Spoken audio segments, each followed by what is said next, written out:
Today I speak with Ingrid Schnell. Ingrid is an artist in her own right, but she also helps aspiring artists develop from a studio situated bang on Sunset in West Hollywood. She has high expectations of the people she works with and believes that setting a clear path is fundamental for success as a young singer. And I'll give them, week to week assignments that really help them develop, whether it is in their songwriting, their musicality skills, in their vocal skills, so that they can one day, when they are in the recording studio, step up to the plate and deliver. Right. Welcome to San Bernardino, is that what it is? San Bernardino, yep. San Bernardino. California. So, the reason why we're sat on benches with this wonderful view behind us is we want to talk about education and young people, and I want to get your vibe on what you think works for young people. I was lucky to sit in one of your lessons. Yes, you were. That was a beautiful experience, thank you. Little 10-year-old who's a young, great artist. Yeah, really was. We'll talk about a little bit more about her in a bit, but I want to just kick off by asking you about where you are, because your studio is on Sunset. Right in the middle of Hollywood. Yeah. Bob Dylan used to write there. And what's the venue across the road? I hear something about Chateau Marmont. Yeah. It's the famous Chateau Marmont. Jim Morrison from The Doors hung out of the window right over there. There's a lot. In fact, I had a tour all the way down just before your studio. Dave gave me a tour, and he was like, "This happened here. This happened here." Something about James Belushi. I mean, it's a sad story, but something went down there. Yeah. But in other news, what do you think about your location? Because you, for me, are all about artist development. You've got some projects in place at the moment that are looking to do that, right? Right. Artist development. Do you think your location is a valuable aspect to what you're doing? Very much so. I mean, I get to develop artists and connect them with the best producers, songwriters, best studios, equipment. So it allows them to really explore and work with professionals in the business. Nice. When let's just say somebody comes into your studio, a young person between the ages of, I don't know, like 8 or 12. Right. I'm sure you get them, right? Yes. What is your initial thought? Do you think let's go? We're looking for obviously assessing their goals, but if they're like, I want to be famous, what do you do with that? Well, it kind of depends where their musicality level is, where their voice is, how developed they already are or are not.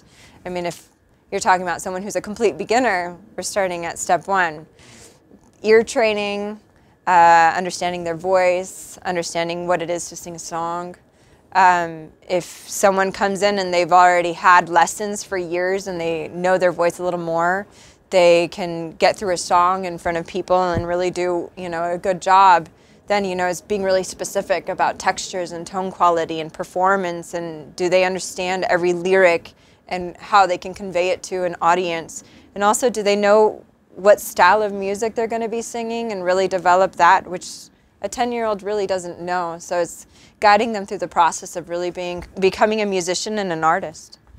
It's quite a lot there for them to take on, right? It's a lot for a 10-year-old. That's the point, yeah. And that's the thing, how much of that for you is about, you said the word guidance there. Mindset. Somebody walks in and they've got this vision of, maybe it's just looking at stars on the TV and, oh, that looks amazing.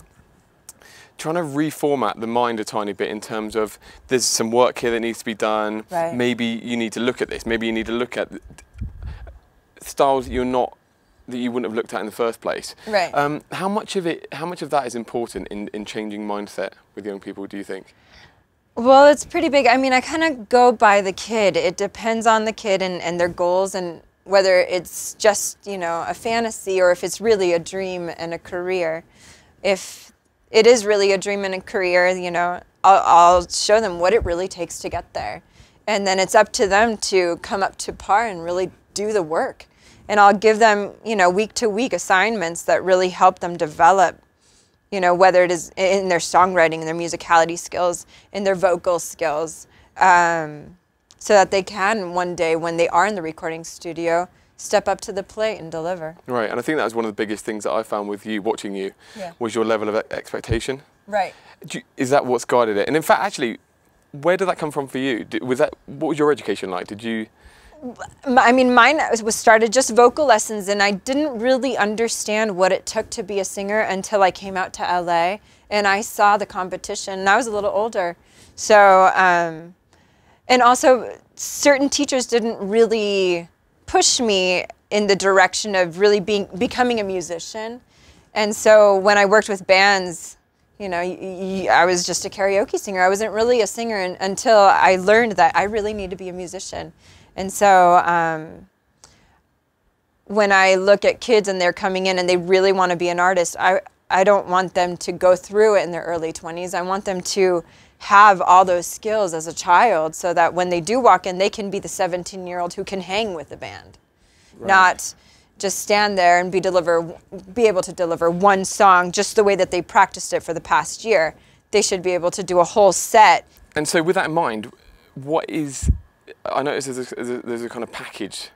I don't know if there's a package in your mind, whether it's just kind of innate. Right. What was your student's name? Kaya. Kaya, yeah. What was there seemed to be a process in mind. And I know that all teachers, I mean, it's similar, like our background everybody is similar. has it, right. Is this, you've got a plan in your head, this is where I want the lesson to go because I've got this goal. Mm-hmm. Is that what you had with Kaya? Because there was some seriously innovative things going on in that lesson that I was just like, that's awesome. What are your thoughts on that? Where did that come from? You know, I kind of let the student guide me as to what they want to do. Every week it's, what do you want to work on? What are your goals? What is troubling you when you are at home practicing? But then according to whether it's a run that's sloppy, their timing is off, the phrasing, maybe the higher notes are giving them troubles. I don't want to just focus on one thing. I want to give them step by step one thing to focus on each aspect so that when they're home they can just focus on that and not get too frustrated. Right. Because in the end, as they do the work, it'll all come together. Right. So it's just little focusing of it so that they can get little wins as they go along. I like that, yeah. And it really was that, because then you give a little summary of like, okay, the first section was like riffing, wasn't it? Yeah, we did ear training. Ear training. And then we did exercises, riffing, and then we did songs and performance. Cool. So it's like a little toolbox you just put on there, yeah. And so with that in mind, talent. This is a horrible question, I'm so sorry. What is talent, Ingrid? I believe it's skill. I mean, I don't believe that someone walks in and just can sing.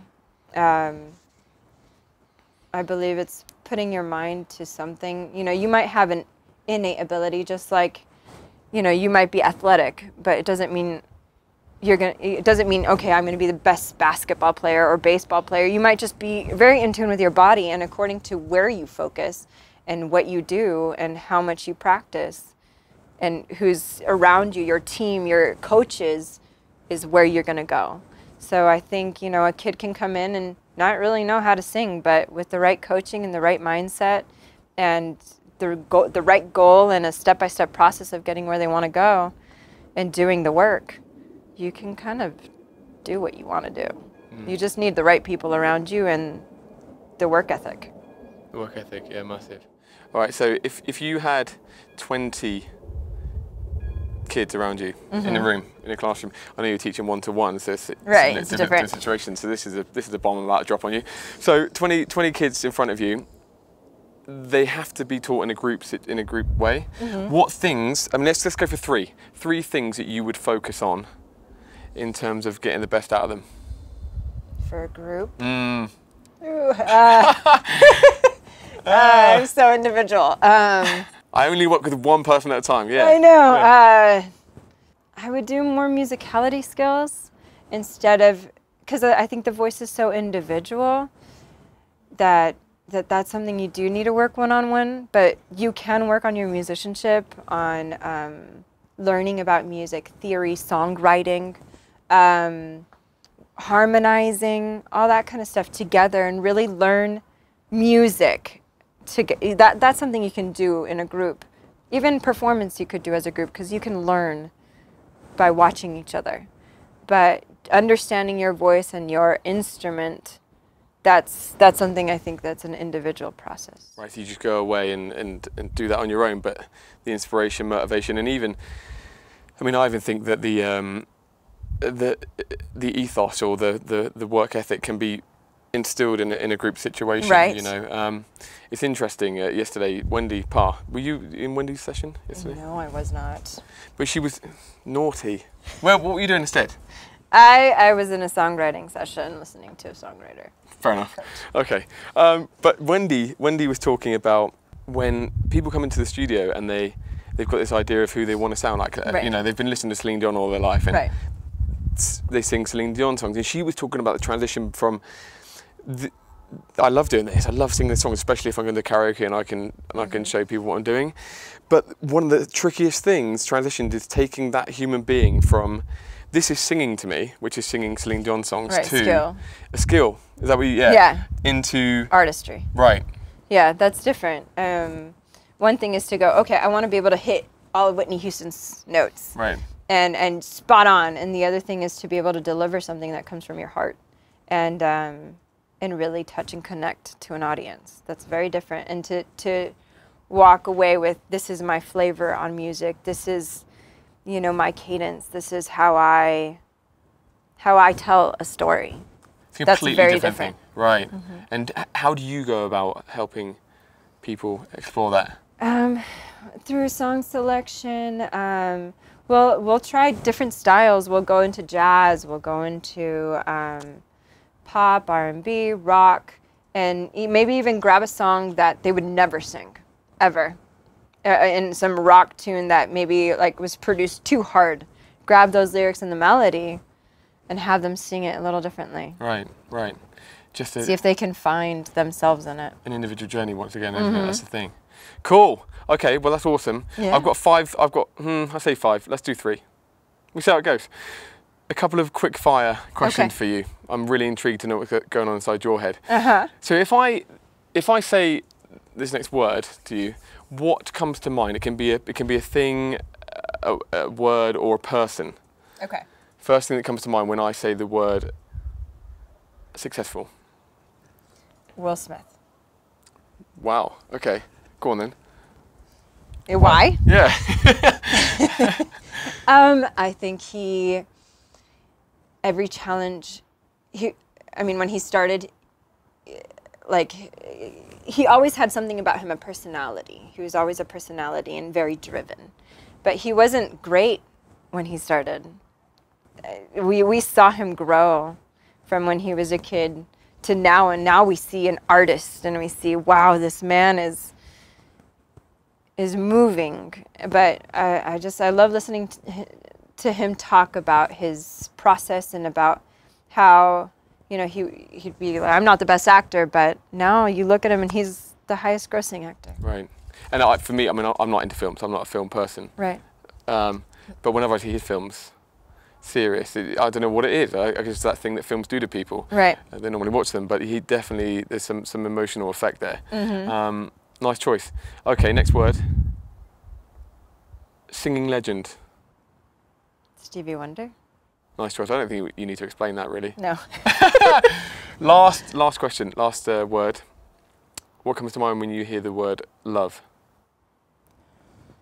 Music. Correct answer. Yeah, that's been your life, yeah? And fulfilling it now. Yeah, I love it. I'm lucky that I get to be in the position where I'm at, where I get to develop artists, and then I also get to write with people, co-write, produce. It's a lucky spot to be in. Nice. Well, Ingrid, thank you so much for your problem. time. Inspiring, as always. And I guess we better go to some sort of class. Yes, we do. All right. All right, Lovely thank stuff. you so much. Thank you. Stay tuned for more educational research videos coming right up. But if you want to join me on this journey, please subscribe to my YouTube channel or like my Facebook page or find me on Twitter. All of these you can find by sticking Steve Giles UK into the search box. Next time, I speak to Claire Kelly, Operations Director for the Mindfulness in Schools project. She lets us know how we can help school kids become a little more mindful, but also lays down some shocking truths. We're in quite a lot of trouble, you know, in about 20, 30 years' time. We've got at one end the growing elderly population and the problems that come with that, and dementia and so on. And at the other end, you've got the young people with mental health issues, and it's kind of a perfect storm brewing.